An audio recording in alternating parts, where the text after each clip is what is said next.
ಒಂದೆರಡು ಸೂಚನೆಗಳು ನಿಮಗೆ.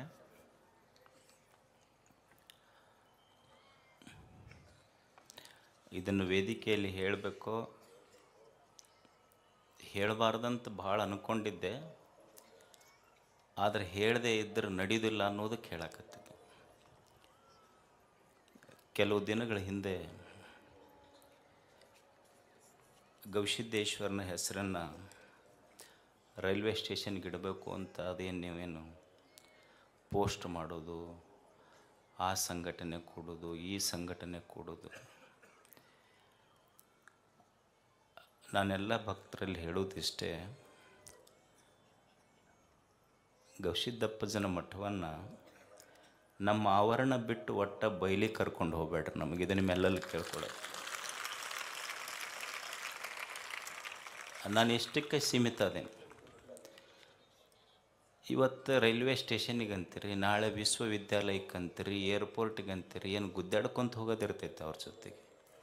ಏಸು ಮಂದಿ ಸ್ಟ್ರೈಕ್ ಮಾಡೋರು ಅಲ್ಲೇ ಕುಂತಾರ. ನಿಮಗೊಂದ ಹೇಳ್ತೀನಿ ನಾನು, ಗವಿಸಿದ್ದಪ್ಪಜ್ಜ ನಿಮ್ಮೆಲ್ಲರ ಉಸಿರಿನಲ್ಲಿರುವಾಗ ಮತ್ತೊಂದಕ್ಕೆ ಅವನ ಹೆಸರು ಯಾಕಂತ. ಎಂದೂ ಇದು ಕೊನೆ, ಇನ್ಮೇಲೆ ನಾ ಯಾವ ಭಕ್ತರಿಗೆ ಈ ವಿಷಯದಲ್ಲಿ ಹೇಳೋದಿಲ್ಲ. ಎಂದೂ ಗವಿಸಿದ್ದಪ್ಪಜ್ಜನ ನಿಮ್ಮ ಭಕ್ತಿ ನನಗೆ ಗೊತ್ತೈತಿ, ಅದಕ್ಕೆ ಹೆಸರಿಡಬೇಕು, ಇದಕ್ಕೆ ಹೆಸರಿಡಬೇಕು, ಆ ಪೋಸ್ಟ್ ಮಾಡಬೇಕು, ಈ ಪೋಸ್ಟ್ ಮಾಡಬೇಕು. ನೀವು ಪೋಸ್ಟ್ ಮಾಡೋದಿಲ್ಲ, ನಮ್ಮನ್ನು ಪೋಸ್ಟ್ ಮಾರ್ಟಮ್ ಮಾಡ್ತಿರೋದ್ರಾಗಷ್ಟೆ. ಸೊ ಅದನ್ನು ಮಾಡಬೇಡ್ರಿ. ಎರಡನೇದ್ದು, ನನ್ನ ಮೇಲೆ ನಿಮಗೆ ಭಾಳ ಅಭಿಮಾನ ಇರ್ಬೋದು, ಪ್ರೀತಿ ಇರ್ಬೋದು. ಗವಿಮಠವನ್ನು ಇನ್ನೊಂದು ಮಠದ ಜೊತೆ ಹೋಲಿಸೋದು, ಗವಿಮಠದ ಸ್ವಾಮಿಗಳನ್ನು ಇನ್ನೊಂದು ಮಠದ ಸ್ವಾಮಿಗಳ ಜೊತೆ ಹೋಲಿಸೋದು, ಕಂಪ್ಯಾರಿಸನ್ ಮಾಡೋದು, ಅದಕ್ಕೊಂದು ಪೋಸ್ಟ್ ಹಾಕೋದು, ದಯವಿಟ್ಟು ಇದನ್ನೆಲ್ಲ ಮಾಡಬೇಡಿ. ನಾನು ತಿಳ್ಕೊಂಡಿದ್ದಿಷ್ಟೇ, ಇಡೀ ನಾಡಿನ ಎಲ್ಲ ಪೂಜ್ಯರ ಪಾದದ ಧೂಳಾಗಿ ನಾವು ಬದುಕಬೇಕಷ್ಟೆ.